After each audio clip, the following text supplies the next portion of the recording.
The American musician Steve Aoki has coined the term a neon future. A neon future, in short, is a positive outlook on human progress and technology, looking forward to a bright, colorful utopia. It's embracing the future and looking towards it in a more optimistic way. I, Azzam Mohammed Asim, of the Shri Ram School, Aravali, also wish to contribute to this vision. And the idea I propose involves artificial intelligence and brain prostheses. Now, hearing those two words, artificial intelligence and brain prostheses, I can bet something like this must have popped into your mind. Robots becoming self-conscious and surpassing human beings in physical and mental ability, ultimately wiping out the human race to establish their supreme authority over all living beings? Well, fortunately, no. I intend to use these two things in a very different and beneficial way to treat neurological disorders, particularly related to loss of memory.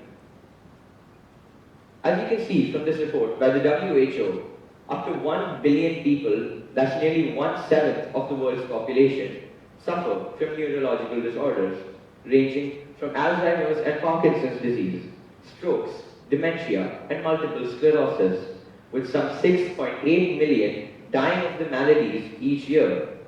Most of these happen when a group of brain cells or a particular part of the brain ceases to function properly. These diseases are also linked with old age, and for diseases like Parkinson's, there are no definite symptoms or cures. So, what do we do about it? To solve this, I envision a brain implant that can successfully replicate the behavior of those brain cells concerned with the formation of memory that are no longer functional.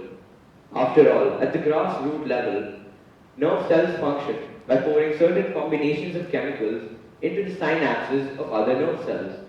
Thus, an electrolytic signal is produced, which sends messages from the brain to the body and vice versa. This process also results in the formation of memories. All we must do is replace the dead or worn out brain cells with this brain prosthesis. But Azzam, I hear you say, if it were really that simple, wouldn't someone have already achieved this by now? And you would be right in saying so, because this is just the basics. When a nerve signal reaches a region of the hippocampus, it's re-encoded. So once it reaches its final destination, it's a completely different signal from when it began its journey. And technology to mimic this wasn't successfully implemented until 2015, when researchers at the University of Southern California and Wake Forest Baptist Medical Center announced that they had developed a memory-restoring brain prosthesis.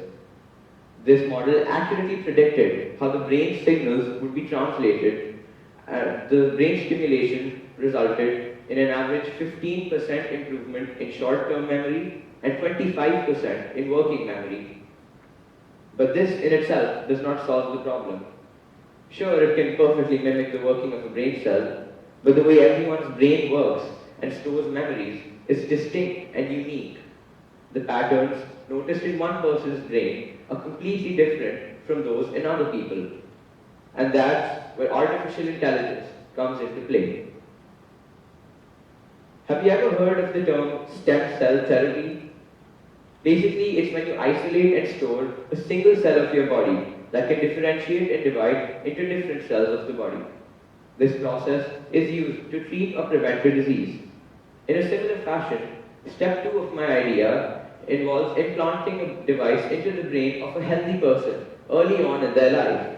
This chip contains an AI which monitors and creates a database on the behavioral patterns it sees in parts of the hippocampus.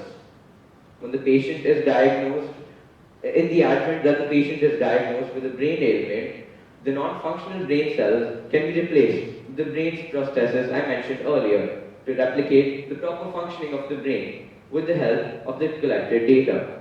This process would be extremely tedious and time-consuming for a human being alone to do, and hence a computer program would be much more efficient. The implications of this device are endless. Not only can it boost our memory, but it can also return the lives of the numerous victims of memory-related brain disorders. This technology is in its preliminary stages right now, but only time will tell what the future holds in store for us. Can you imagine a future where AI and computers can treat brain ailments just as easily as we treat common cold today? Could studying the brain signals produced in vision or movement, for instance, make a brain prosthesis possible for those skills as well? Will this approach work for other disorders in the body? I'll leave you with some food for thought. Thank you.